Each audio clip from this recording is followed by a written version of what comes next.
J'aimerais poursuivre notre sous-thème, le retour à la citoyenneté. Amen.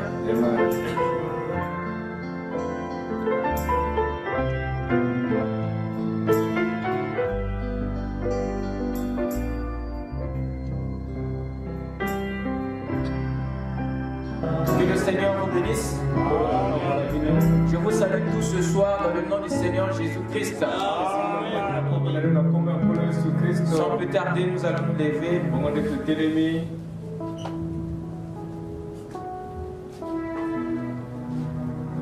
Nous allons prendre dans le livre de Jean chapitre 17.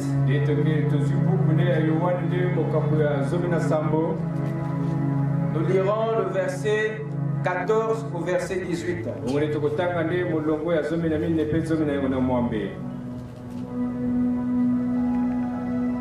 Ensuite, nous lirons dans Colossiens 1.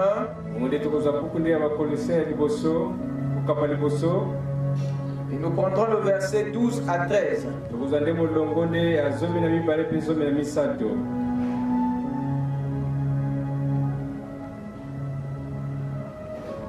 Voici ce qui est dit dans le livre de Jean.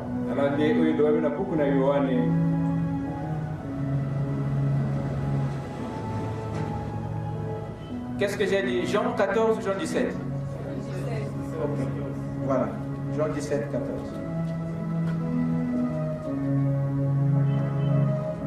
Je leur ai donné ta parole. Et le monde les a haïs.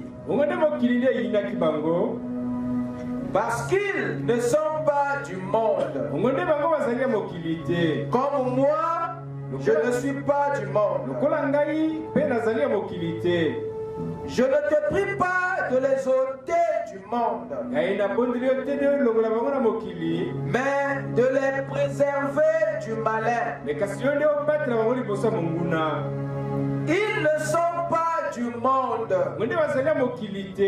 comme moi je ne suis pas du monde. Sanctifie-les par ta vérité. Ta parole est la vérité. Comme tu m'as envoyé dans le monde, je les ai aussi envoyés dans le monde. Amen. Prions le Seigneur. Dieu Tout-Puissant, merci infiniment Père pour ces temps du soir, là où tu descendais en Éden pour adoucir ton peuple. Nous te prions Seigneur de nous édifier ce soir, de parcourir nos cœurs et de nous remplir de ton esprit. Regarde chacun au travers de ton sang, le sang de l'alliance nouvelle qui a été versé pour nous. Laisse que Père, notre marche soit pure et que notre cœur dans ta présence ne nous laisse pas repartir tel que nous sommes venus. Que le ciel vienne dans notre vie et que la reconnexion avec le royaume ait lieu, Seigneur, dans ce nouveau sacerdoce. Dans le nom de Jésus-Christ, nous t'avons béni. Amen. Je vous prie de vous asseoir pendant que nous ouvrons dans le livre de Colossiens.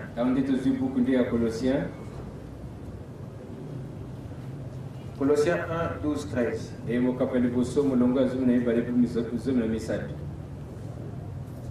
Rendez grâce au Père qui nous a rendus capables d'avoir part à l'héritage des saints dans la lumière. Il nous a délivrés de la puissance des ténèbres et nous a transportés dans le royaume de son Fils bien-aimé. Amen. Amen. Que le Seigneur bénisse sa parole dans nos âmes. Ce soir, j'aimerais poursuivre notre sous-thème, le retour à la citoyenneté. Amen. Amen.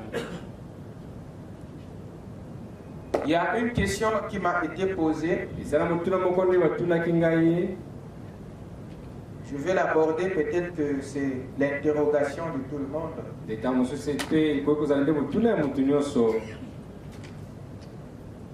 Y a-t-il une différence entre le royaume des cieux et le royaume de Dieu? Il se pourra que cette question parcourt aussi votre esprit. Y a-t-il une différence entre le royaume des cieux et le royaume de Dieu?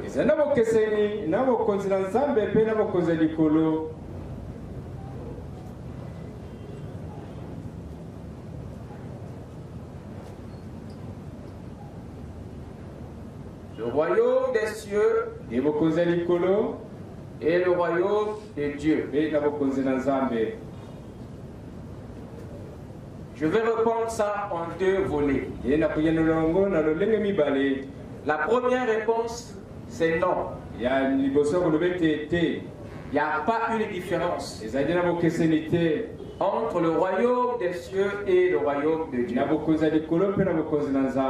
Pourquoi? Parce que le royaume de Dieu, c'est le royaume des cieux. Amen. Amen. Et la deuxième phase de la réponse, c'est oui. Dans quel sens?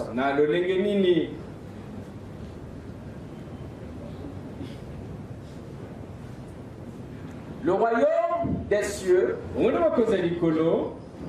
est une expression qui est utilisée. C'est une expression qui désigne le lieu, l'endroit, les dimensions, l'environnement où se trouve le royaume de Dieu.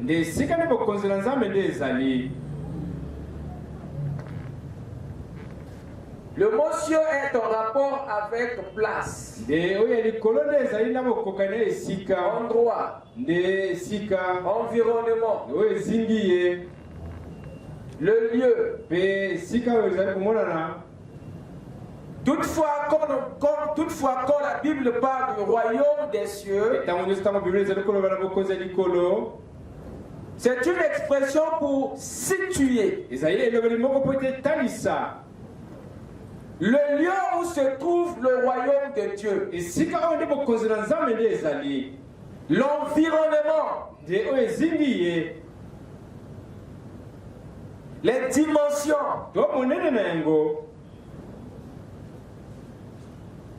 où cela se situe. C'est un langage, une expression qui localise, qui situe, qui indique l'endroit où se trouve ce royaume. Et le royaume de Dieu, c'est une expression qui désigne la propriété de Dieu. Cette expression montre que ce royaume qui se trouve au ciel appartient à Dieu. Les cieux, c'est l'endroit. Il est en rapport avec l'environnement. Mais Dieu, c'est le propriétaire. C'est la personne. C'est le monarque. C'est-à-dire le roi. Donc le royaume qui se trouvent dans les cieux, l'environnement, les hauteurs, appartient à Dieu. Donc le royaume de Dieu se trouve au ciel, dans les cieux. Amen. Amen.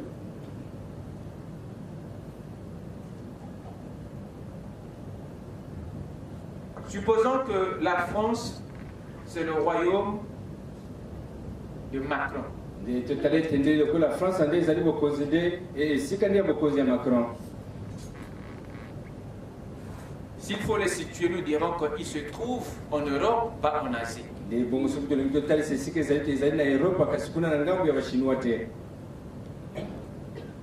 Amen. C'est un royaume de l'Europe.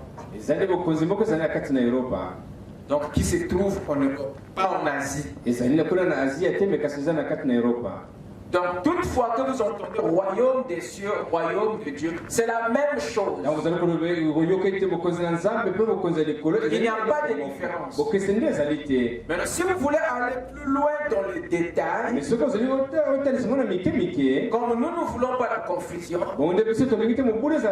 c'est à ce moment-là que vous allez maintenant spécifier les éléments. Le royaume de Dieu désigne la propriété. Donc ce royaume appartient à Dieu. Mais s'il faut connaître où se trouve le royaume de Dieu, c'est dans les cieux. Les cieux ont un rapport avec l'environnement. Dieu, c'est le propriétaire, la personne. Amen. Amen.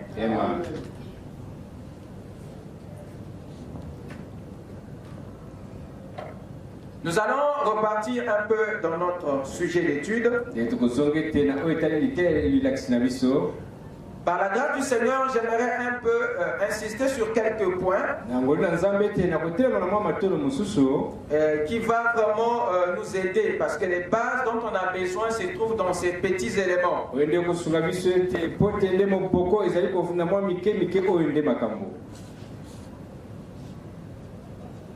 L'homme a connu dans son histoire deux transferts.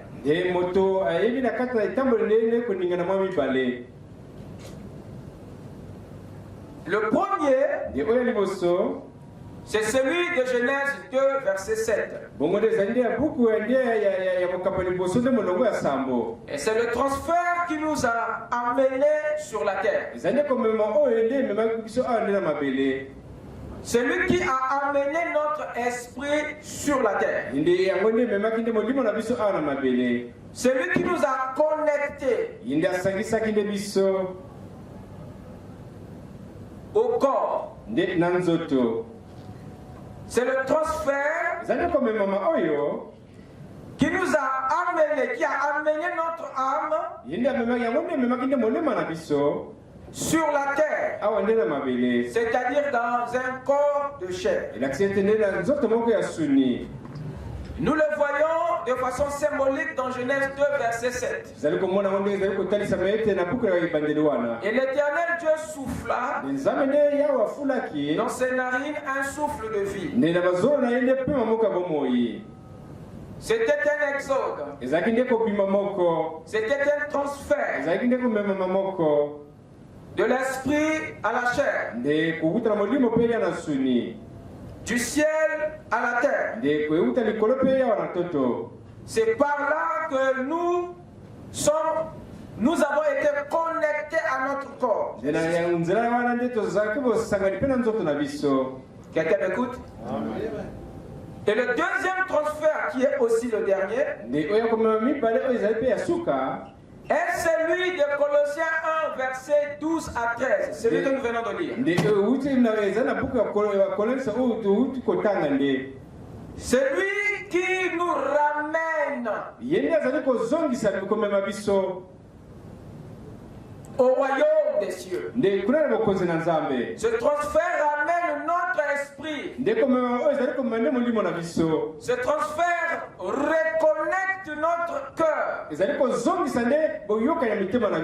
à Dieu au ciel. Amen. Paul dit ceci. Rendez grâce au Père qui vous a rendu capable. Il dit de rendre grâce au Père. Parce que c'est son action à lui. C'était son opération. C'était son ministère. Raison pour laquelle nous devons le remercier.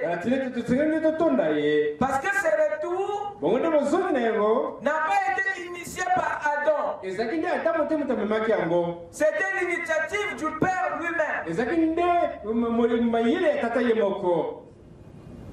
Rendez grâce au Père qui vous a rendu capable d'avoir part à l'héritage des saints dans la lumière. L'héritage des saints est dans la lumière. Aussi longtemps que vous êtes dans les ténèbres, vous n'avez pas part à l'héritage des saints. Cela est toujours en rapport avec les privilèges.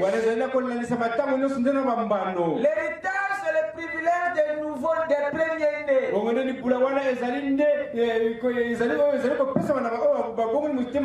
Aussi longtemps que nous sommes dans le monde, nous sommes privés de ce qui nous appartient. Nous sommes privés de nos privilèges. Nous sommes privés de notre héritage. Parce que les ténèbres ne nous donnera pas accès. Cet héritage, on n'accède pas à cela étant dans les ténèbres. C'est quelque chose de pur, de sacré, qui ne peut pas être reçu par des mains sales. Raison pour laquelle ça existe un état de sainteté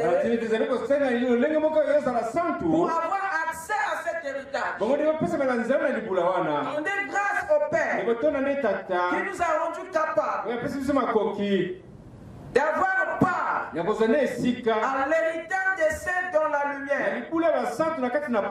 Donc quelqu'un peut être dans l'église et être dans les ténèbres. Vous écoutez ça?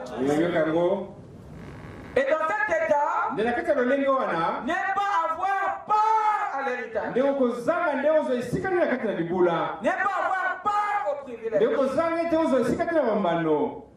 Aussi longtemps, parce que l'héritage est dans la lumière, il faut entrer dans la lumière pour avoir accès à l'héritage. On est grâce au Père qui nous a rendu capables d'avoir part à l'héritage des saints dans la lumière. Il nous a délivrés de la puissance des ténèbres. Il nous a délivrés de la puissance des ténèbres et nous a transportés dans le royaume de son Fils bien-aimé. Donc il nous a pris du royaume des ténèbres et il nous a transportés dans le royaume de son Fils. Raison pour laquelle nous devons lui être reconnaissants pour le retour qu'il a organisé de notre part pour le royaume. Et cette écriture parle d'un retour. Il parle d'un transfert. Mais celui-ci, c'est un retour, un transfert qui nous reconnecte au royaume. Donc celui-ci se passe après la chute. Mais le transfert de Genèse 2:7, cela avait eu lieu avant la chute. C'est notre descente dans le corps, notre venue sur la terre, notre contact avec cet environnement. Mais après la chute, nous avons été déconnectés, séparés avec le ciel ou le royaume. Alors lui, il devait maintenant travailler pour nous ramener dans le royaume, nous reconnecter au ciel et au Père. Mais c'était l'initiative du Père et non du Fils. Voilà pourquoi toute la gloire doit repartir au Père et non au Fils. Voilà pourquoi il dit rendez gloire au Père. Le Fils n'a été l'ambassadeur du Père. Voilà pourquoi il n'avait parlé lui-même du Père. Parce que le plan de la rédemption, c'était la pensée du Père que le Fils a accompli sur la terre. Amen. Amen.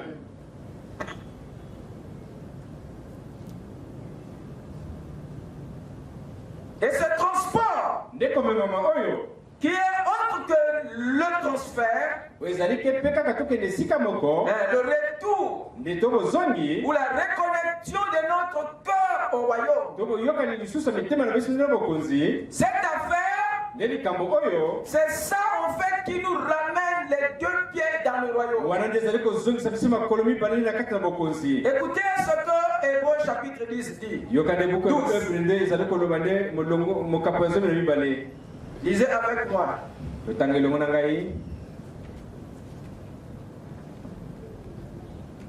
Hébreux chapitre 12.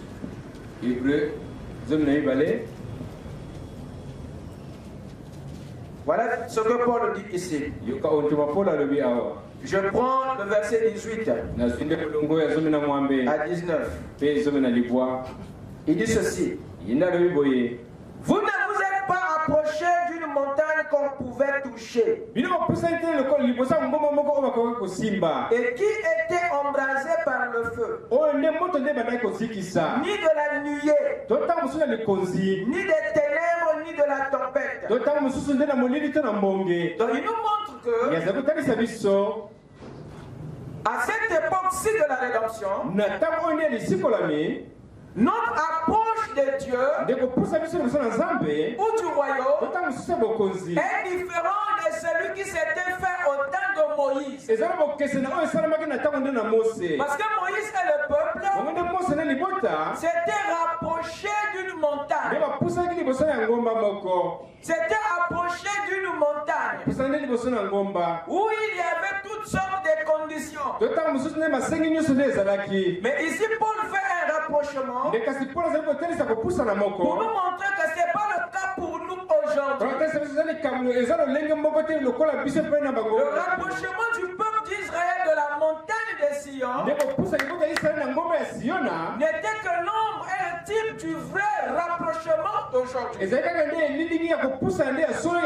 Si hier ils ont été rapprochés vers une montagne, alors le sens spirituel de cela, c'est le rapprochement du peuple du royaume. Écoutez ce qu'il dit ici.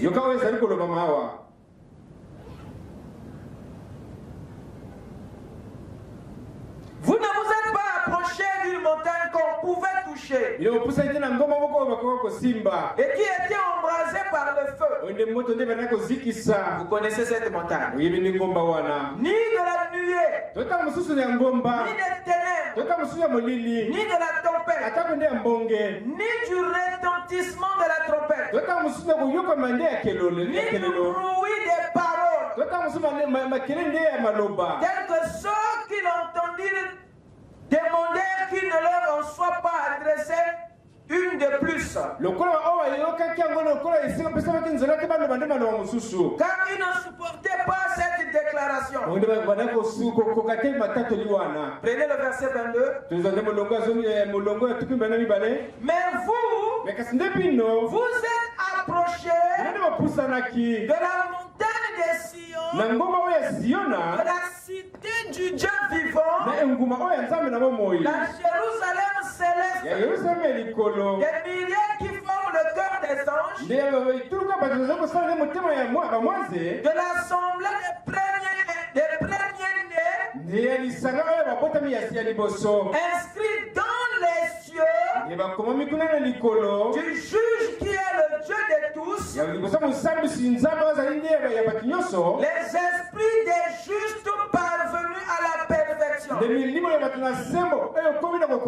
Donc Paul nous montre, attention, ne confondez pas. Hier Dieu a amené le peuple vers une montagne physique,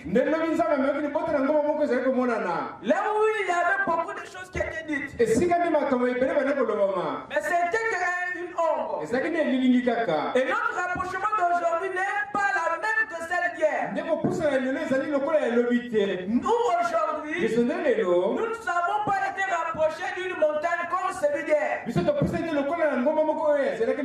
mais nous avons été rapprochés de la cité céleste, la Jérusalem d'en haut, le royaume des premiers-nés, et tous les esprits parvenus à la perfection.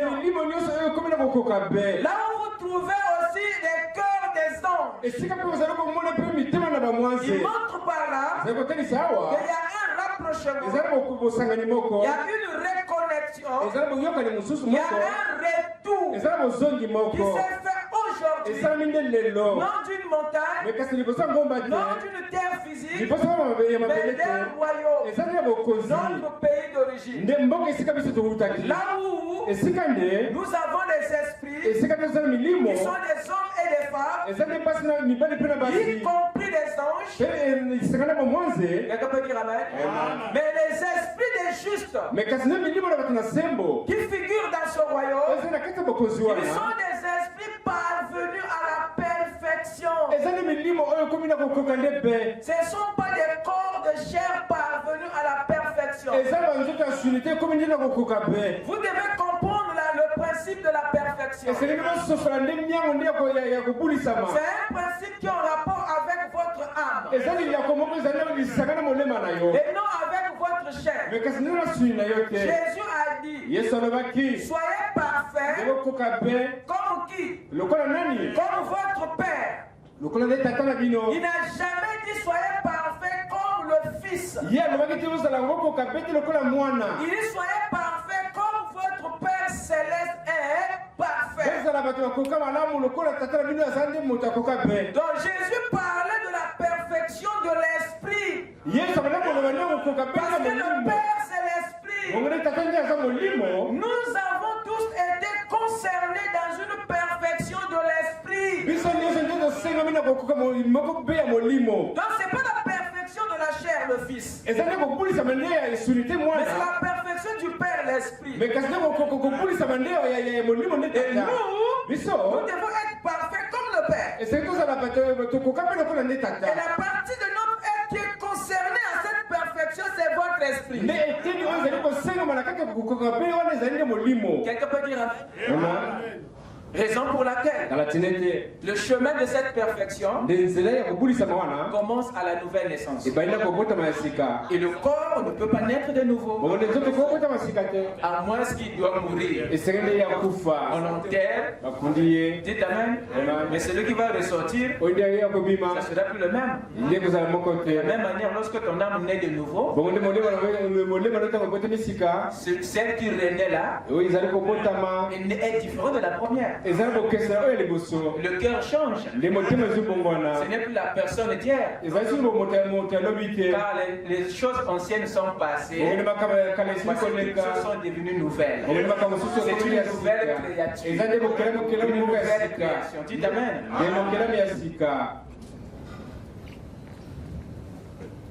C'est ça, mon cher ami. La perfection de l'esprit, c'est la perfection du Père, c'est la perfection de ton âme. Amen. C'est pas la perfection du corps. Il y aura des erreurs dans la chair, mais ton âme aux yeux de Dieu est rendue parfaite. Parce que le grand travail d'Elohim, il le fait dans ton âme. Et une fois que vous êtes scellés dans cette perfection, les lois du royaume vous amènera à soumettre maintenant votre corps à la discipline parfaite du royaume. Quelqu'un peut dire Amen? Amen. Donc voilà à quoi Paul nous amène ici. Il nous parle ici d'un rapprochement, d'une reconnexion à un royaume. Mais ce transport, ce transfert, ce rapprochement ou ce retour vers le royaume se fait par la nouvelle naissance. C'est par la nouvelle naissance que le retour au royaume se fait. C'est par elle que la reconnexion se fait. L'esprit qui était souillé en Éden se reconnecte au royaume que par la nouvelle naissance. Raison pour laquelle Jésus a dit à Nicodème. Et vous remarquerez que la nouvelle naissance, c'est un sermon que Jésus n'a jamais donné en public. Il ne l'a jamais prêché en public. Il l'a prêché à un docteur de la loi. Il l'a enseigné à un religieux. Il a prêché ça à un chef du peuple. Cela doit nous interpeller. Si Jésus n'a pas prêché ça au peuple, au public, cela montre que s'il y a des gens qui ont réellement besoin de la nouvelle naissance, c'est ceux qui sont à la chair. C'est les chefs du peuple. C'est les guides. Dites Amen. Nicodème, tu dois naître de nouveau. Remarquez dans quel terme le Seigneur a parlé. Allez-y avec moi dans Jean chapitre 3. À partir du verset 3. Vous verrez.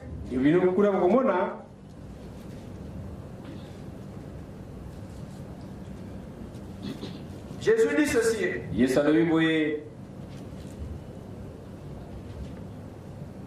Jésus lui répondit, en vérité, je te le dis. Si un homme ne naît de nouveau, il ne peut voir le royaume de Dieu. Donc la nouvelle naissance nous permet de voir. Dites Amen. Donc sans la nouvelle naissance, le royaume nous est invisible. Sans la nouvelle naissance, nous sommes aveugles au royaume. Mais comment vas-tu chercher quelque chose que tu ne vois pas? Comment vas-tu trouver quelque chose que tu ne vois pas? Alors aussi longtemps qu'on est aveugle au royaume de Dieu, notre aveuglement rend automatiquement l'entrée impossible. Alors que la nouvelle naissance permet deux choses. Premièrement de voir. Deuxièmement d'entrer. C'est ce que Jésus a dit à Nicodème. Suivez la lecture. Il dit ceci. Nicodème, comment un homme peut-il naître quand il est vieux? Ça c'est Nicodème qui parle. Le verset 5, Jésus répondit, en vérité, je te le dis. Si un homme ne naît d'eau et d'esprit, il ne peut entrer dans le le royaume de Dieu. Voyez-vous, voir et entrer. Voir, le prophète dit que c'est comprendre. Entrer, c'est intégrer. Là où vous devenez une partie du royaume. La religion n'a rien à voir ici. Et c'est par la nouvelle naissance que l'entrée ou le transfert dans le royaume se fait.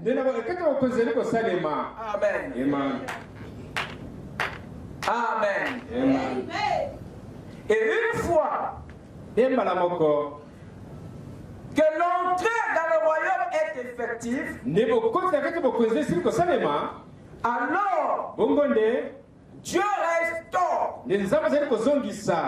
vos privilèges afin que vous puissiez les jouir sur la terre. Quelqu'un peut dire Amen? Écoutez ce que le prophète de Dieu dit ici. Donc pourquoi le Saint-Esprit a été donné? Paragraphe 149. Il dit ceci, le prophète. Alors, si vous êtes un citoyen du royaume de Dieu, comment est-ce qu'il vous fait agir comme Dieu le fait dans son royaume? Alors, qu'est-ce que Dieu fait dans son royaume? C'est la sainteté, la justice, des pensées pures, un esprit pur, la puissance et l'amour, d'aller vers les perdus, de guérir les malades, d'accomplir des miracles, de faire des grandes choses. Alors pour le monde, vous avez l'air d'un fou. Et ils disent, ces gars-là sont dérangés de la tête. Mais vous êtes un citoyen du royaume. Quelqu'un peut dire Amen? Frère Branham explique ici ce que le Saint-Esprit fait. Une fois que vous devenez un citoyen du royaume, une fois que vous devenez une partie du royaume, alors il vous fait agir de cette manière. Il amène la sainteté, il amène la justice, les pensées pures, les signes d'un véritable changement. Quelqu'un peut dire Amen? Et à partir de ce moment, vous avez accès à plus que ça. Vous avez accès à la domination. Vous avez accès à la possession ou à la propriété. Vous avez accès au choix. Vous avez accès à la représentation.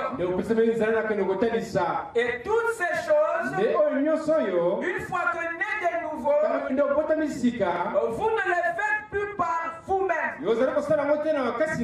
La domination se fait maintenant par le Saint-Esprit.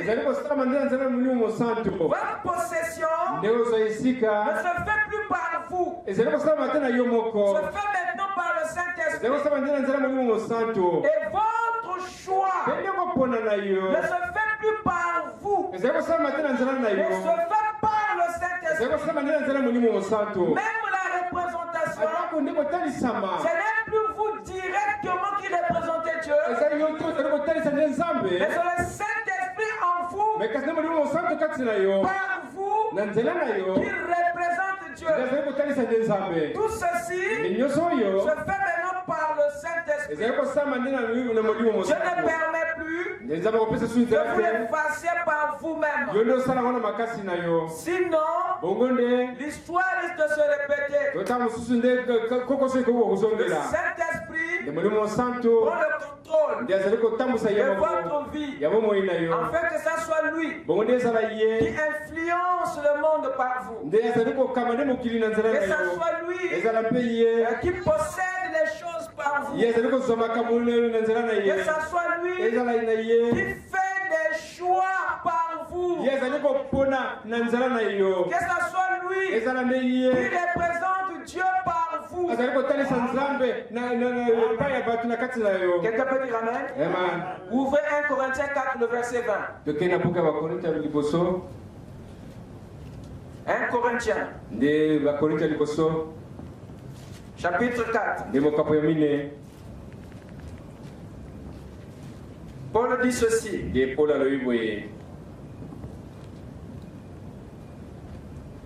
Le verset 20 dit ceci. Car le royaume de Dieu ne consiste pas en paroles, mais en puissance. Vous écoutez ça? Quand vous rentrez dans le royaume, vous êtes investi. De quoi? D'une puissance, d'une autorité,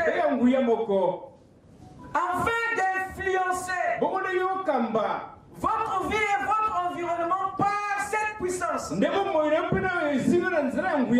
Parce qu'avant vous étiez dépouillés.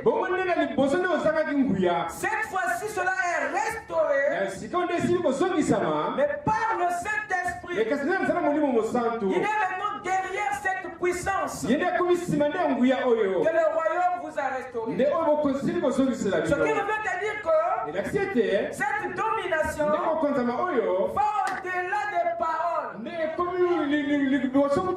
va au-delà des simples mots. Est-ce que quelqu'un m'écoute? La puissance. Remarquez ce qu'il ajoute encore. Allons-y avec moi dans Romains 14. Romains 14, le verset 17 à 18.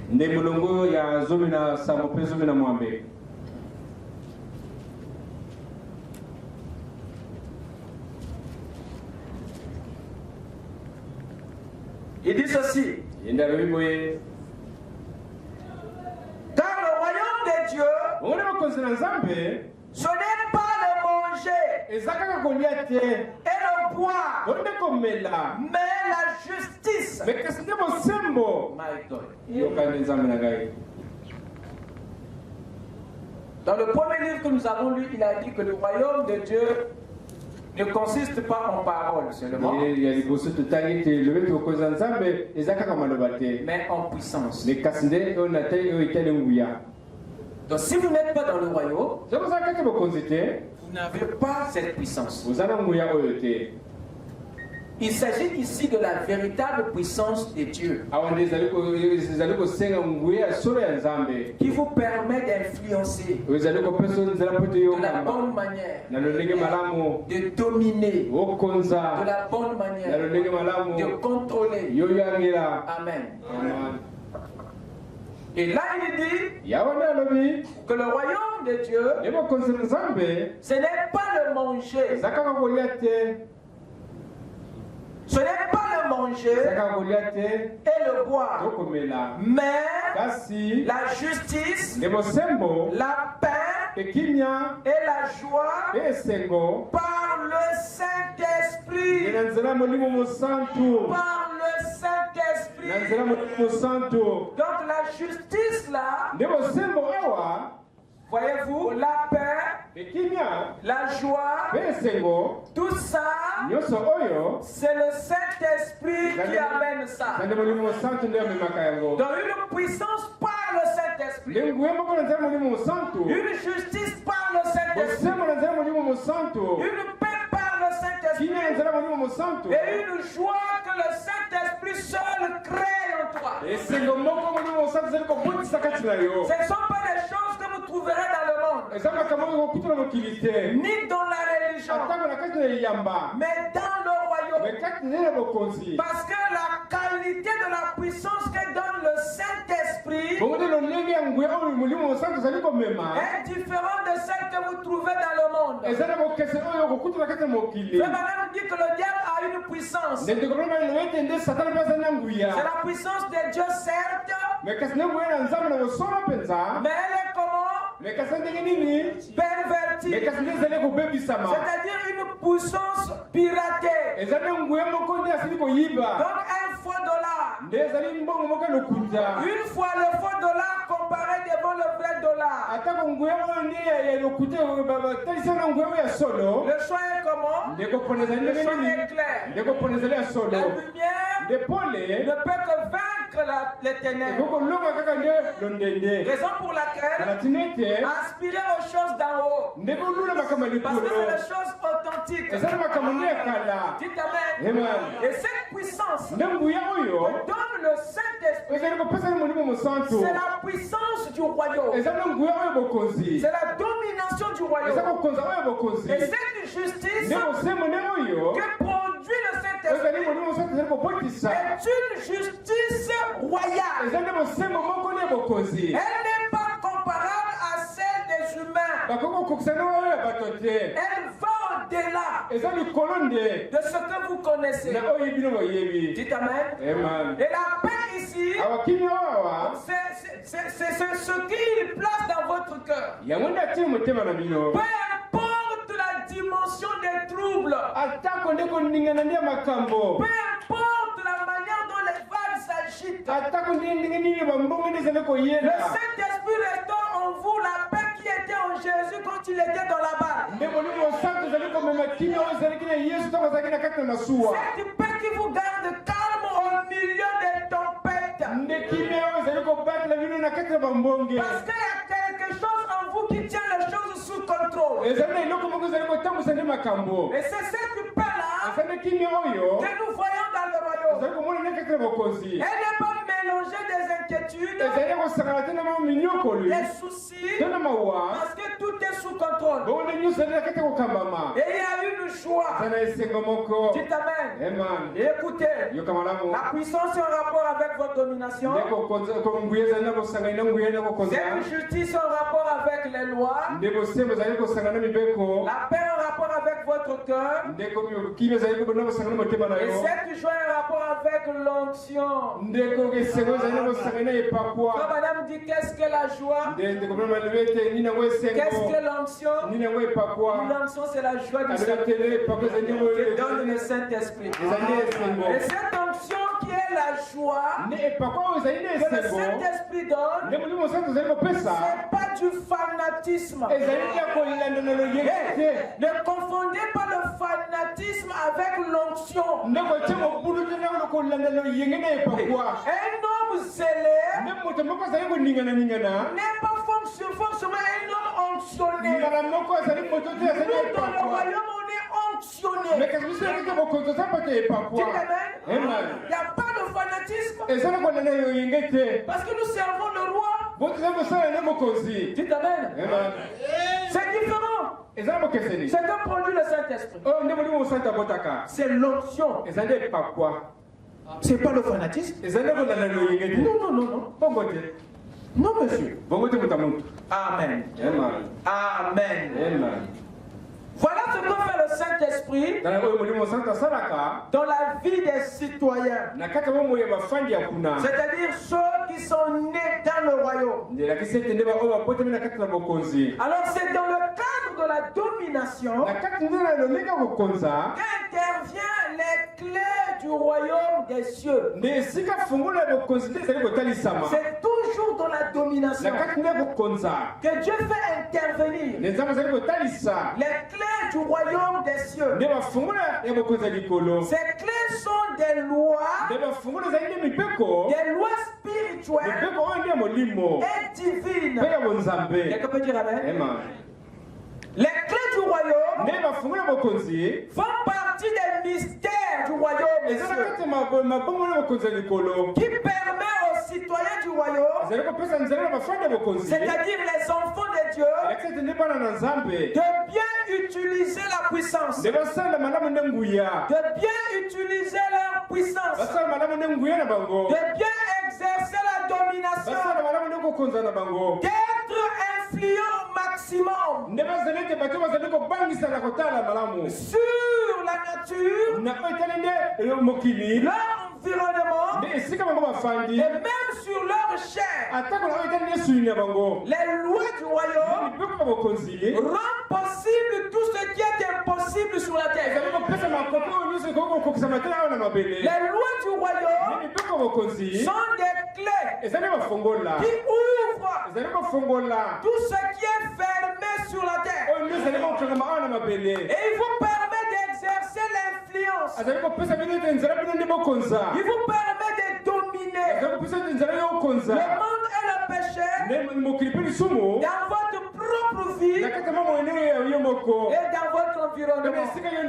Dites amen. Ce sont ces clés qui régulent cette domination. Il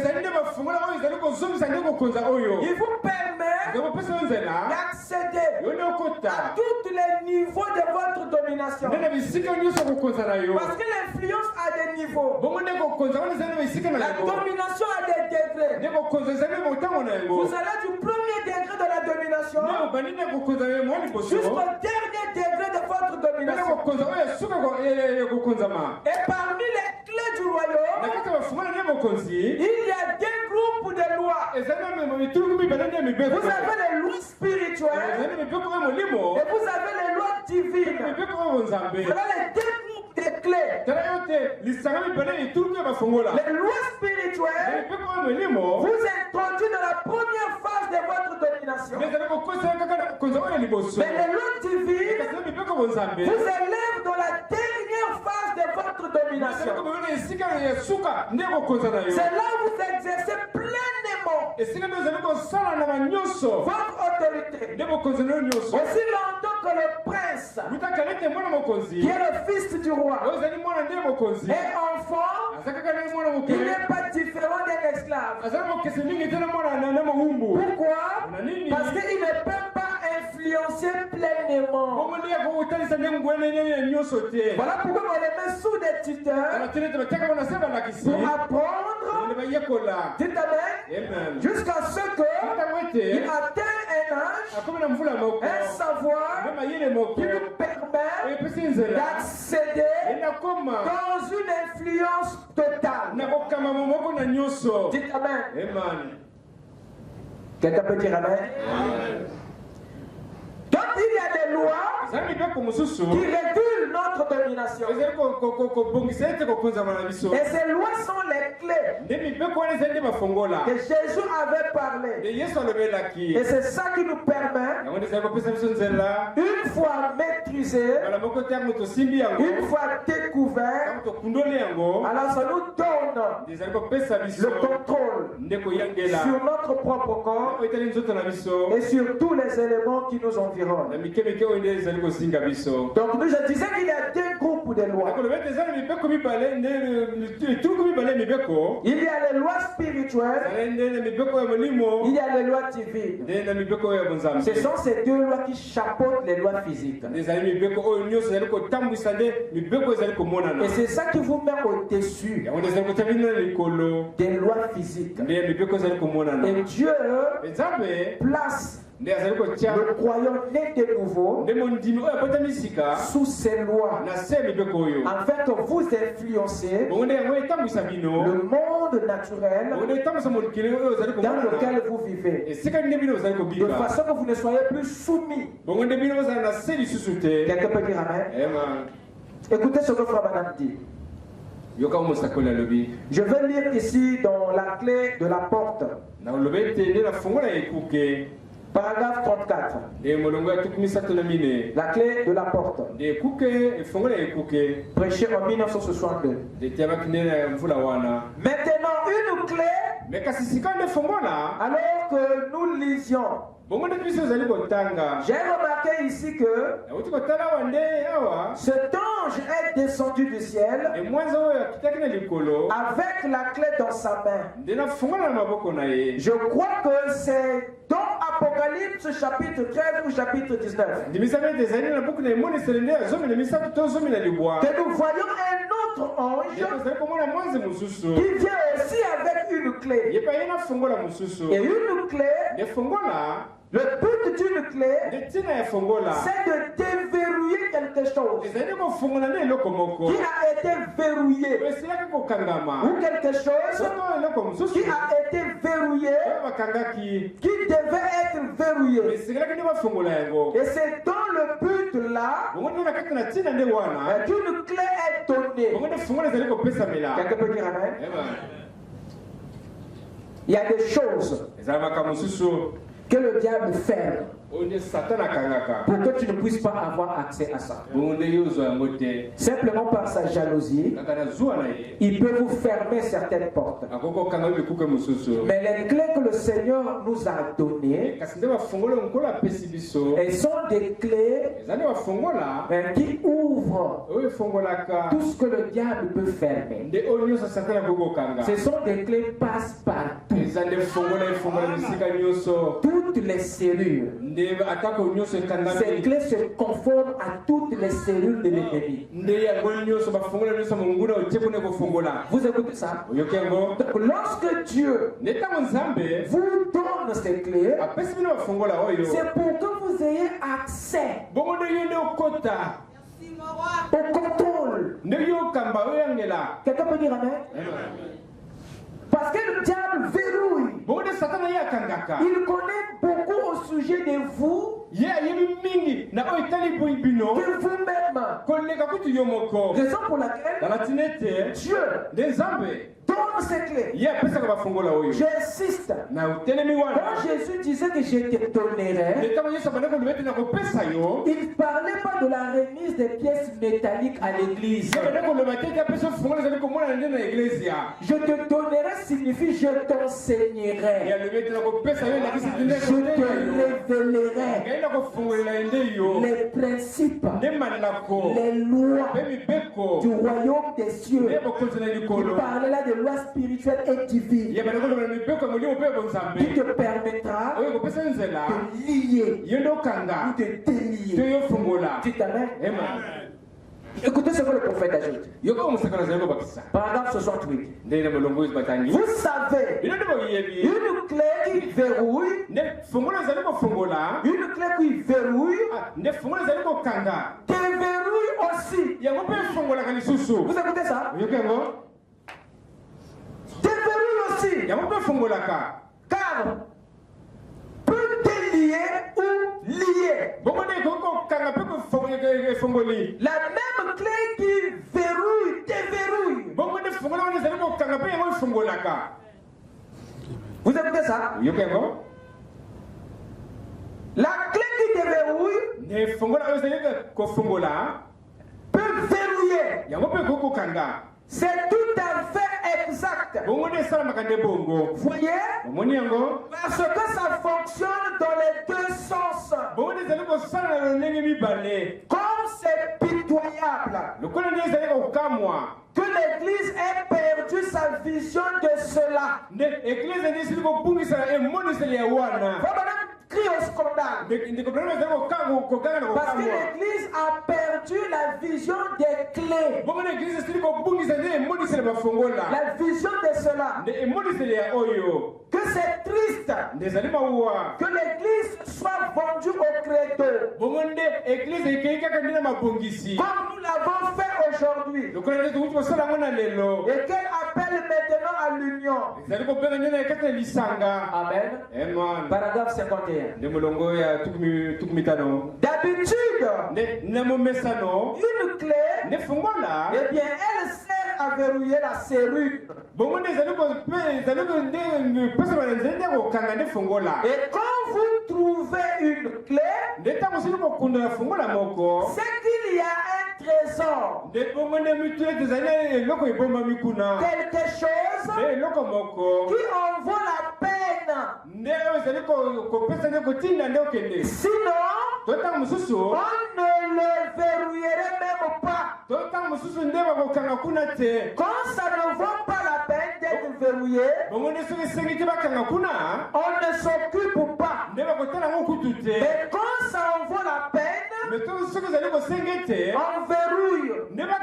Donc une clé sert généralement à atteindre quelque chose qui en vaut la peine.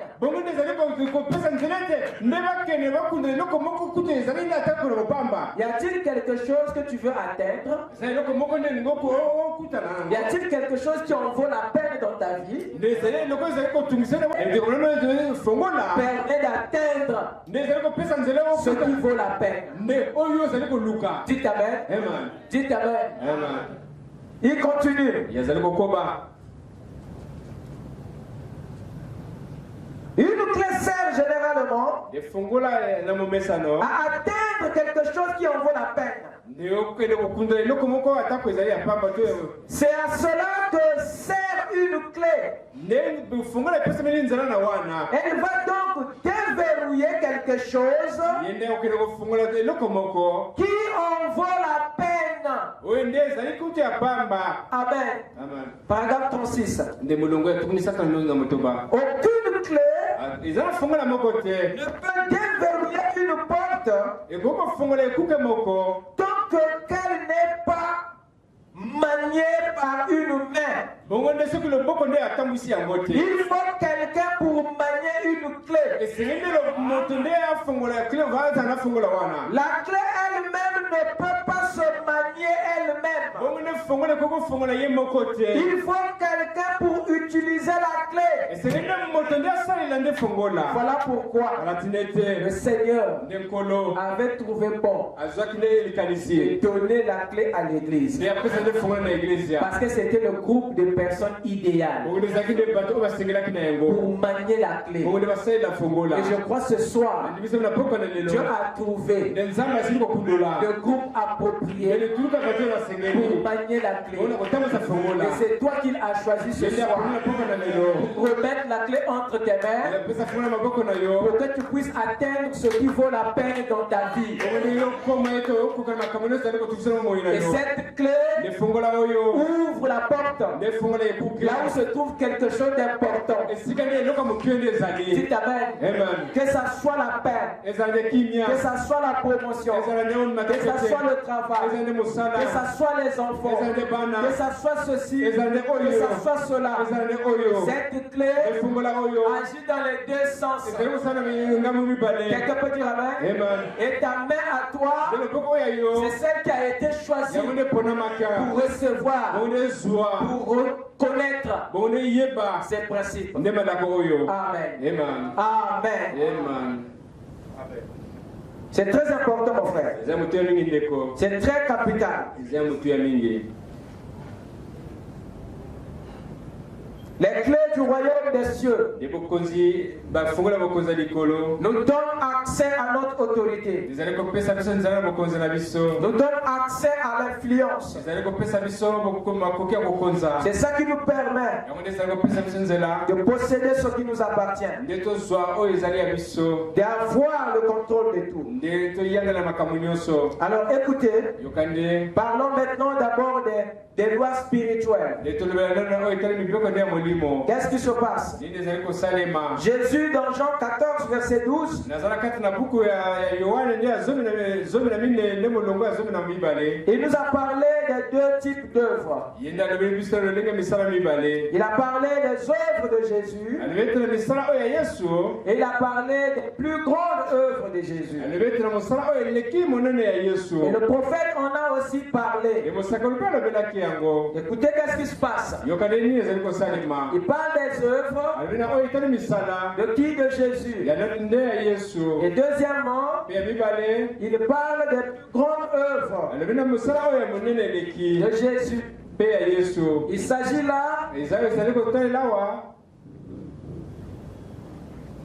Il s'agit là des tâches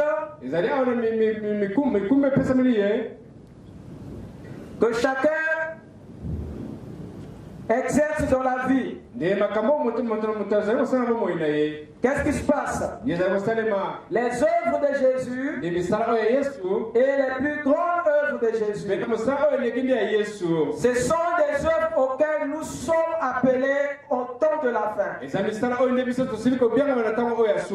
Mais les œuvres de Jésus sont régies et exigent les lois spirituelles pour les exercer. Or, les lois spirituelles ne sont pas des lois physiques. Les lois spirituelles sont les lois du royaume, sont les lois conventionnelles du royaume. Voyez-vous, qui nous permet de changer les choses, qui vous permet de modifier les choses, sans pourtant causer des dommages dans le cours de la nature, sans pourtant bousculer, déstabiliser les lois qui les régissent. Les lois spirituelles ne créent pas, mais les lois spirituelles vous permettent de garder les choses à leur place. Il vous permet de corriger ce que le diable a perverti. Les lois spirituelles vous permettent de maîtriser tout ce que l'ennemi soulève contre vous. Ces lois vous permettent de remettre les choses en ordre. Ce sont des lois fortes du royaume. Et c'est ce que le Seigneur a utilisé tout au long de sa vie. Dans Luc 10, le verset 19, il a parlé du pouvoir de ces lois. Dans Marc 16, vous pouvez voir l'impact de ces lois. Quand vous entendez la guérison, vous entendez ceci, chasser les démons, tout cela, tous ces miracles se fait par ces lois spirituelles. Ce sont ces lois, ces clés qui donnent accès à la guérison, qui donnent accès au changement, qui changent les circonstances négatives en circonstances positives. Et tout le long de sa vie, et même de certains prophètes, ils ont utilisé cela. Et c'est ce que le Seigneur veut que chaque citoyen du royaume comprenne. Qu'est-ce qui se passe? Écoutez l'homme de Dieu. Donc pourquoi le Saint-Esprit a été donné? Paragraphe 45. Il dit quelque chose de très capital.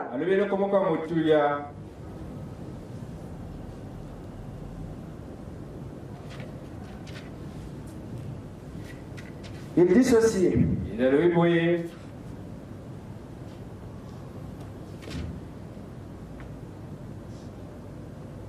Vous avez un malade étendu ici, ou un pécheur étendu ici, ou un homme qui veut être en règle,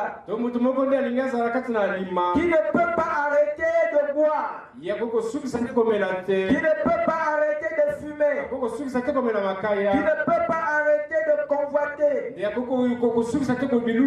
Si seulement vous agissez selon les lois de Dieu, que le Saint-Esprit entre là, alors il ne s'appartient plus, il arrêtera ça, parce que le Saint-Esprit le prendra sous son contrôle. Seulement vous devez agir selon les lois de Dieu, les règles de Dieu. Donc pour qu'il y ait un changement dans les habitudes d'un homme, il faut qu'on agisse conformément aux lois de de Dieu. Quelqu'un peut dire Amen? Paul a dit la loi de l'esprit de vie en Jésus-Christ m'a affranchi de la loi du péché et de la mort. Donc la mort et le péché sont régis par une loi. L'esprit de vie aussi est géré par une loi. Si vous voulez vaincre le péché et la mort, il faut utiliser une loi supérieure à la loi qui gère le péché et la mort. Alors si l'Église ne connaît pas ces lois, il est difficile d'avoir la vie là où il y a la mort. Il est difficile de vaincre la mort. Quelqu'un peut dire Amen? Écoutez encore ceci. Je vais terminer. Exposé, page 152.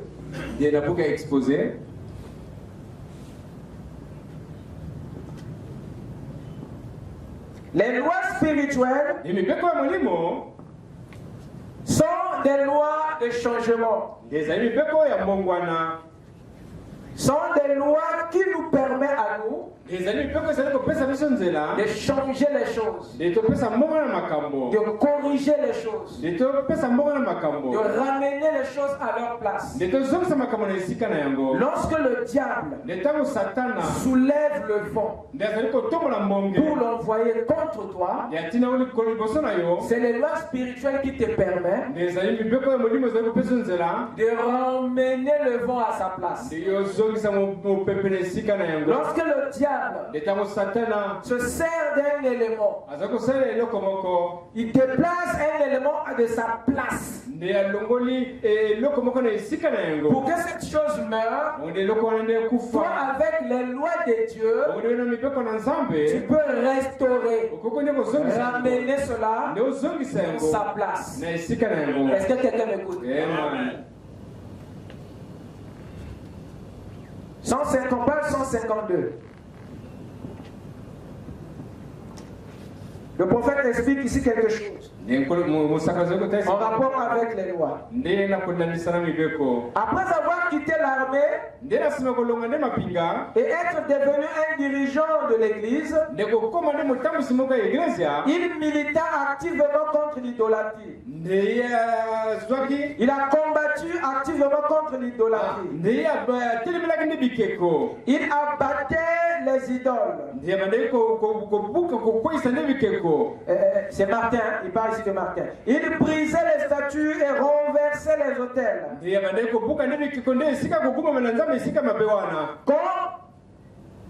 À cause de ses actions, il eut à affronter les païens. Il leur lança un défi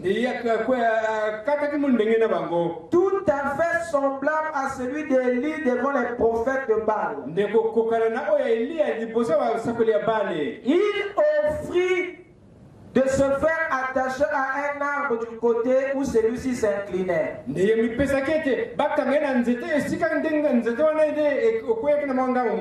Martin, un enfant de Dieu comme toi et moi, il avait un défi avec les païens. Et il s'est offert à être attaché sur un arbre qui était incliné. Vous écoutez ça? C'est ce que le prophète explique ici.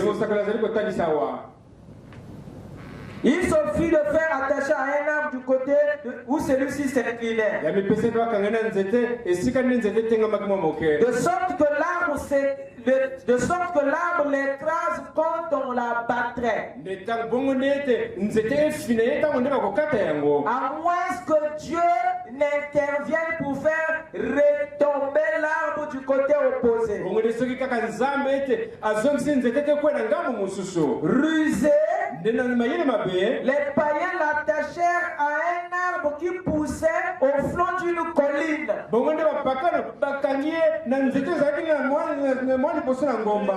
Vous écoutez ça? Donc il y avait deux arbres. Il y avait un arbre incliné incliné. Il y avait un autre qui était sur le flanc de la colline. Alors comme Martin croyant en quelque chose, il s'est donné. Il dit attachez-moi et vous allez voir. Dites amen. Martin voulait se servir d'une clé pour contrôler la circonstance. Et quand les païens sont vus, ils ont dit non, il risque de bien se débrouiller. Prenons cet arbre-là qui est sur le flanc de la colline comme ça. Il dit ici, non commettre. Parce que l'arbre ne tombe que du côté où il est incliné. Puis encore s'il y avait un poids, on l'a attaché. Dites amen. Écoutez la suite. Rusés qu'ils étaient, ces païens l'attachaient à un arbre qui poussait au flanc d'une colline. Ainsi ils étaient sûrs que la force naturelle de la pesanteur ferait tomber l'arbre sur lui pour l'écraser. La pesanteur ou la gravitation, ce sont les lois physiques. Et ils savent que ça va s'appliquer sur Martin. Il n'y a pas match. Alors remarquez, celui qui s'était donné pour être attaché, c'était un homme qui était sous les lois supérieures. Donc il pouvait prendre le contrôle de la loi de la pesanteur. Mais eux, les païens ne le savent pas. Que tel que tu es là assis, tu peux défier les lois physiques et contrôler un événement. C'est de ce que je vais vous faire comprendre. Dites amen. Écoutez mes chers amis. Rusés qu'ils étaient, les païens l'attachèrent à un arbre qui poussait au flanc d'une colline. Ainsi ils étaient sûrs que la force naturelle de la pesanteur ferait tomber l'arbre sur lui pour l'écraser. Combien ce soir veulent qu'un arbre tombe sur toi? Combien ce soir aimerait te lier à un gros arbre? Il y a des gens quelque part qui prient pour que tu meurs. Et par leurs paroles, ils exercent une loi de la pesanteur. Pour que ta vie pèse. Que tu ne sois pas léger. Amen. Et ils ont fait des histoires. Comme Martin. Dites amen. Mais remarquez, ils ne savent pas de quel royaume tu appartiens. Ils ne savent pas que ces lois-là ne peuvent pas s'appliquer sur toi. Tu es un enfant qui est né dans un royaume qui se sert des lois supérieures pour contrôler même la nature. Quelqu'un peut dire amen? J'ai envie de ne pas finir. Ainsi ils étaient sûrs que la force naturelle de la pesanteur ferait tomber l'arbre sur lui pour l'écraser. Au moment où l'arbre commençait à tomber, Dieu le rebattit vers le haut.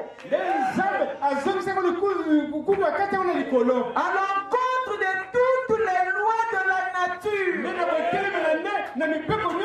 Dieu n'a pas accepté que les lois de la nature puissent écraser l'enfant du royaume. Il a dit, mais celui-ci est au-dessus de ces lois. Impossible.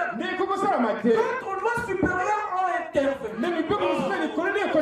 Parce que Martin avait au la foi qui est la clé, la loi.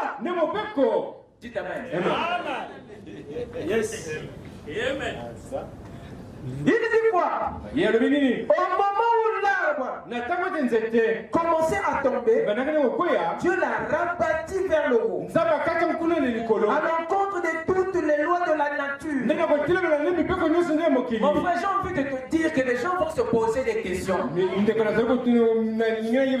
fait comment? Tu es sorti de quelle famille? Ton nom là, ils vont fouiller même là où on ne fouille pas, parce qu'ils n'arrivent pas à comprendre la nature du miracle.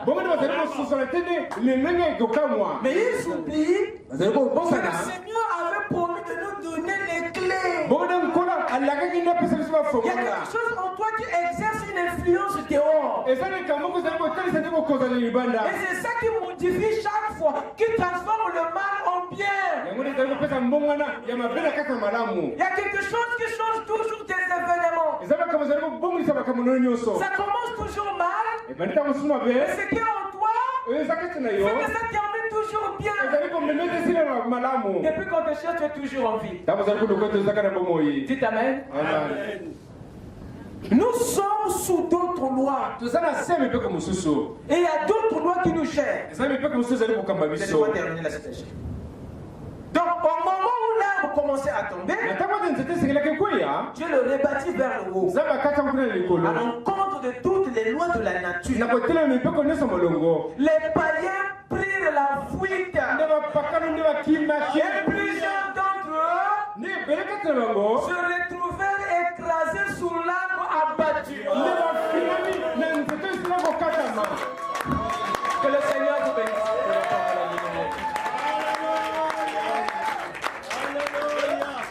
Amen. C'est ce qui se passe avec vous. Tu t'amènes. Lèvons-nous. Alléluia. Alléluia. Seigneur. Avec nos têtes inclinées. Tu es digne, tu es digne. Tu es digne de louange. Tu es digne, tu es digne. Tu es digne de louange. Tu es digne, oh. Tu es digne de louange. Tu es digne, oh. Tu es digne de louange. Oh, la vie que tu m'as donnée. Le Saint-Esprit que tu m'as donné. La victoire que tu m'as donnée. Oh, tu es digne, oh. Tu es digne de louange. Tu es digne, oh. Tu es digne de louange. Tu es digne, oh. Tu es digne de louange. Tu es digne, tu es digne. Tu es digne